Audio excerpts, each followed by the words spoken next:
देख रहे हैं जनचेतना न्यूज और मैं हूं आपके साथ आरती सिंह आजाद और करते हैं खबरों की शुरुआत मुख्य हेडलाइंस के साथ। इंसो के स्थापना दिवस पर रोहतक में सम्मेलन आयोजित। जन समस्या को लेकर जनचेतना टीम पहुंची आर्यभट्ट स्कूल वाली गली। धर्मशाला रोड पर रिचार्ज बोर्ड लगाने का काम शुरू। सुचारू रूप से चल रही है CDLU की ऑफलाइन परीक्षाएं। और अब खबरें विस्तार से। इंसो के स्थापना दिवस पर आज रोहतक में एक भव्य कार्यक्रम का आयोजन किया गया, जिसमें मुख्य अतिथि पूर्व सांसद अजय चौटाला रहे, जिन्होंने हरियाणा के शहीदों के परिवारजनों को शॉल भेंट कर शहीदों के प्रति श्रद्धांजलि दी। सम्मेलन को संबोधित करते हुए इंसो के संस्थापक अजय चौटाला ने कहा कि इंसो ने सामाजिक कार्यों के साथ साथ स्टूडेंट के सामने आ रही समस्याओं को प्रमुखता से लिया है और स्टूडेंट के हितों के लिए लड़ने का काम किया है। अजय चौटाला ने इंसो नेता प्रदीप देशवाल की पीठ थपथपाई। फतेहाबाद से जजपा के सैकड़ों युवा इस सम्मेलन में भाग लेने रोहतक पहुंचे। इस अवसर पर इंसो द्वारा मेडिकल कैंप आयोजित किया गया था, जिसमें अजय चौटाला ने भी शरीर दान करने की घोषणा की। और चाहे आज बाहर लगा हुआ मेडिकल कैंप कि देह दान करके, शरीर के अंग दान करके एक नई दिशा और एक नई सोच देने का काम है। मैं उन साथियों को जो आज इस अवसर पर अपने शरीर के अंग दान करने की, उनके साथ मिलकर के मैं भी अपनी देह दान करने की घोषणा की। हमारे शरीर का कोई भी अंग किसी के काम आए, ये इससे बड़ी सेवा और क्या हो सकती है। नौजवान साथियों, नेशनल स्टूडेंट ऑर्गेनाइजेशन ने इन सामाजिक दायित्वों के साथ साथ जहां भी कोई छात्र हितार्थ कोई भी मामला आया, चाहे वो फीस वृद्धि का था, चाहे हॉस्टल का था, चाहे छोटे छोटे यूनिवर्सिटी और कॉलेजेस में कैंप लगाकर के एडमिशन संबंधी समस्याओं को दूर करने की बात थी, और चाहे आपके प्रजातांत्रिक अधिकारों को बहाल करने की लड़ाई थी, इंसो ने निरंतर उन लड़ाई को लड़ने का काम किया। जन समस्या को लेकर आज जनचेतना चैनल की टीम बीघड़ रोड स्थित आर्यभट्ट स्कूल वाली गली में पहुंचे। शहर भर में लोगों द्वारा लिए गए प्लॉट जिनकी 4 दीवारें नहीं है, वहां मोहल्ला वासी कूड़ा करकट डालना शुरू कर देते हैं, जिससे पूरे मोहल्ले में दुर्गंध फैलती है और बीमारियां फैलने का खतरा भी बना रहता है। ऊपर से सफाई कर्मचारी भी वह कूड़ा करकट उठाने में आनाकानी करते हैं। स्कूल के सामने वाली गली में खाली पड़े प्लॉट से तो कई बार सांप निकलते भी देखा गया है।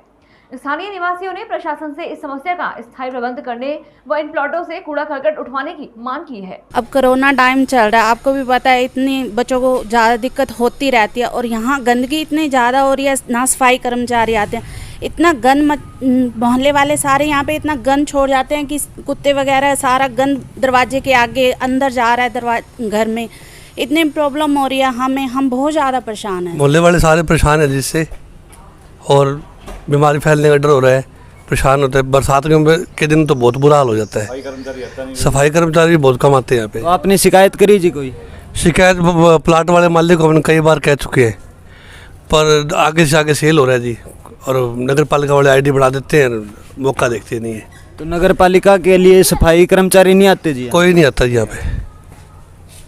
रिटर्न में शिकायत दी आपने किसी को? नहीं, रिटर्न में कोई शिकायत नहीं थी जी। और क्या क्या परेशानी आती है कूड़े करकट की वजह से? कूड़े करकट की वजह से सांप निकल रहे हैं जी, बिच्छू निकलते हैं, बच्चों को खेलने में दिक्कत हो रही है जी यहाँ पे। इंसो के राष्ट्रीय सम्मेलन के रोहतक में आयोजन का पता चलने पर सुबह किसान एकत्रित हो गए और विरोध प्रदर्शन शुरू कर दिया। एक किसान ने तो यह तक कह दिया कि यह सत्ताधारी लोग चोरों की तरह आते हैं और चुपचाप आयोजन करके चले जाते हैं। जय जवान, जय किसान, जय किसान, जय जवान।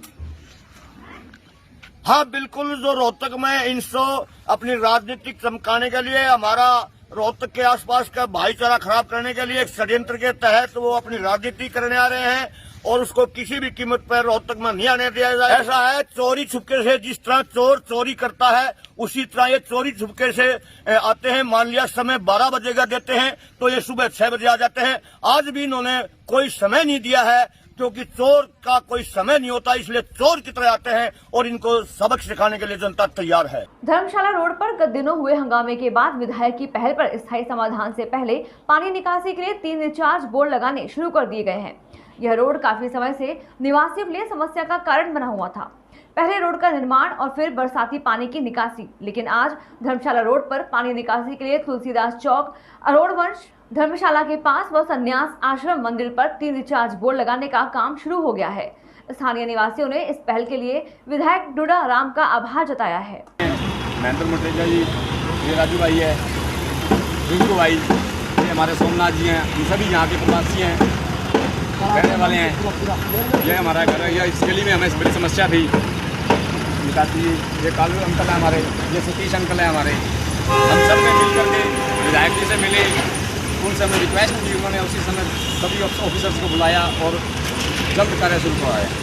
इसके लिए हम विधायक जी का धन्यवाद करते हैं। शासन का भी धन्यवाद करते हैं, क्योंकि उन्होंने भी बड़ी मेहनत की है इसके लिए हमारी समस्या। और ये उन्होंने हमें ये भी बताया कि आपका एक नहीं लगेगा, ये 3 लगेंगे।